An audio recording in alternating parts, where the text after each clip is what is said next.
السلام عليكم. سجال علامات هذا هو سجال علامات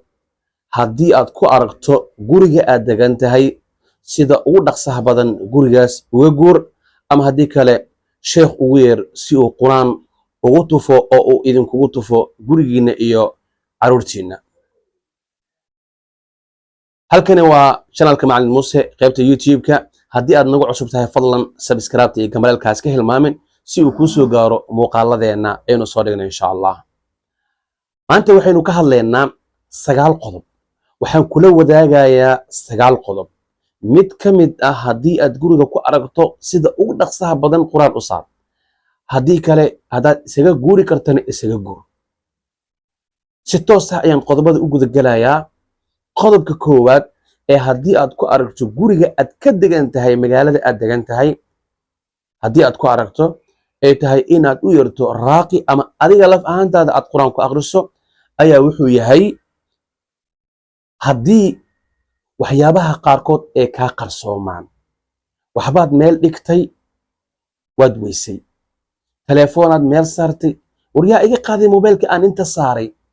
qaandadii inta aan saaray yaa iga qaaday, war sheegii intaan dhigtay yaa iga qaaday. waxa kaa qaadayana aadan ogeyn, caruurtuna aanay kaa qaadin. mar walbana shay meel aad dhigto aad guriga dhexdiisa ku dhex weynayso. haddaa calaamadahaas aad isku aragto iska ilaali, maxaa yeelay jinku waa saariq. jinniga waa saariq. waxay ka tarjumaysaa u fiirso. waxaa lagu leeyahay qofka hadduu habeenkii uu ku riyoodo jin, bimacnaa saariq ama tuug ayuu ku riyoodo, jinnigu waa isqariyaa, tuugana waa isqariyaa. idan marka haddii waxyaabo guriga ay ka maqan yihiin, cid qaadana la weysan yahay, jinniyaa qaaday,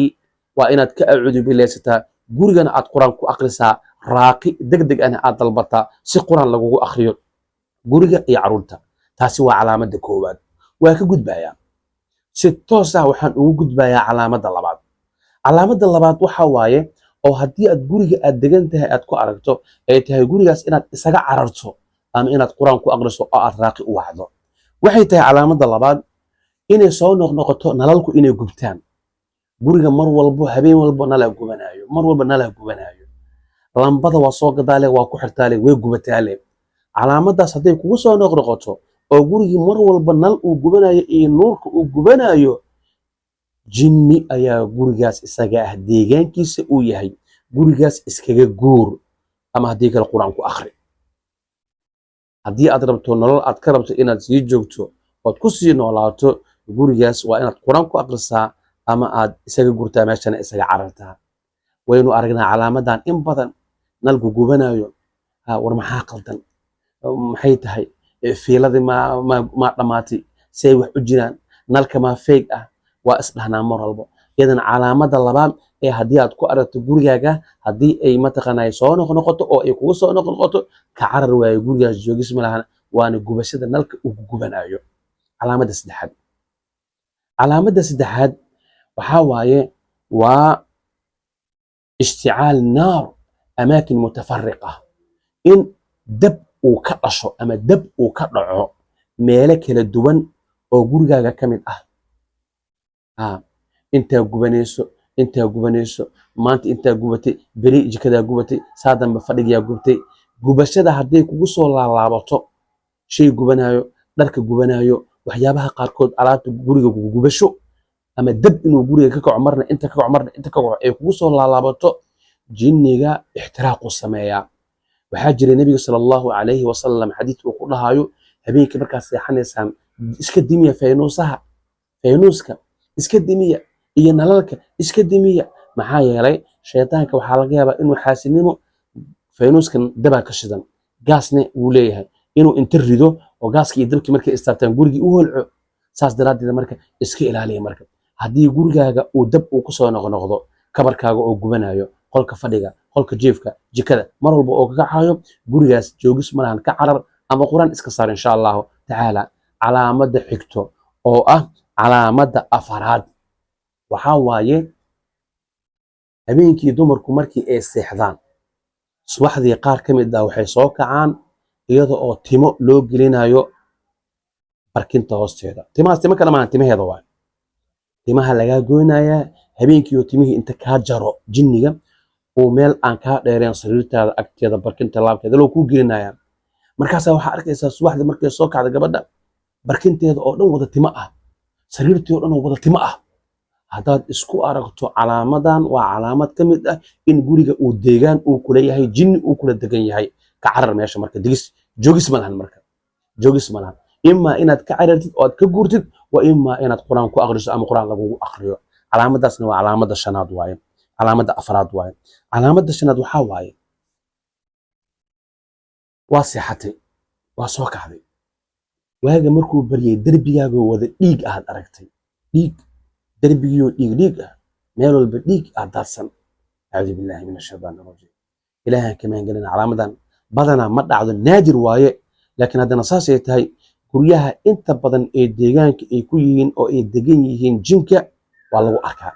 derbiyadiisa in dam iyo dhiig ay ku rusheeyaan ama ay ku daadaadiyaan waa wax calaamada ah lagu arko laakiin kuma badna naadir dhif iyo naadir iyo qaliil waaye aaday u yar tahay calaamadan iyada calaamada lixaad calaamada lixaad waxaa waaye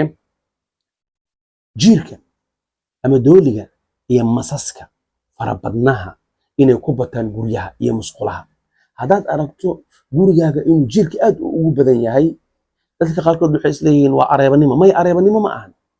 maxaa yeelay jiirka wuxuu ka mid yahay min alfawaasiq kuwa in la dilo fil xilli walxaram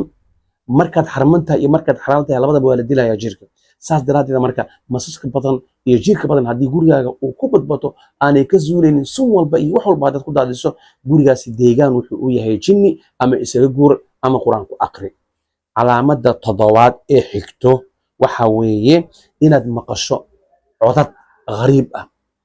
socod gariib ah waxbaa dhigaayo ku dhacdhacayo wax la fahmi karana ma ahan wixii waxaad fahmi kartid ma ahan waxbaa kuu dhawaaqayo waxbaa qeylqeylinaya waxbaa hadlaayo mana fahmi kartid mana taqaanid waxay yihiin calaamadaha lagu garto in gurigaasi jinni uu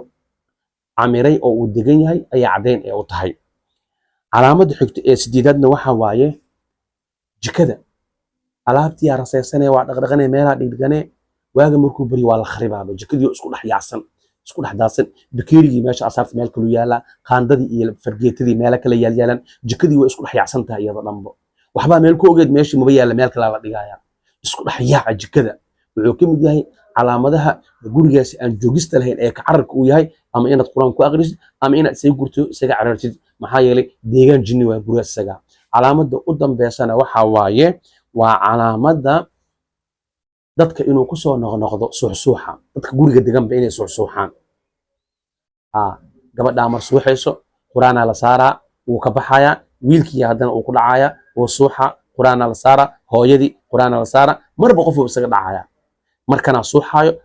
suuxaayo markanaa laga dhex hadlaa markanaa lagaga dhex dhawaaqa calaamadaha noocaas oo kale ahna haddaad isku aragtaan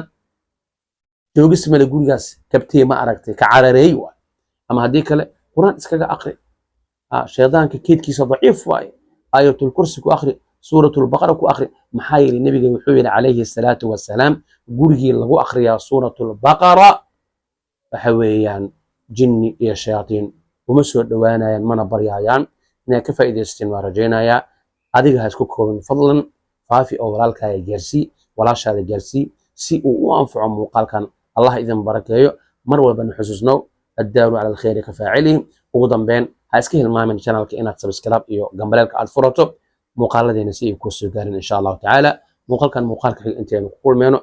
assalaamu calaykum waraxmatullaahi wabarakaatu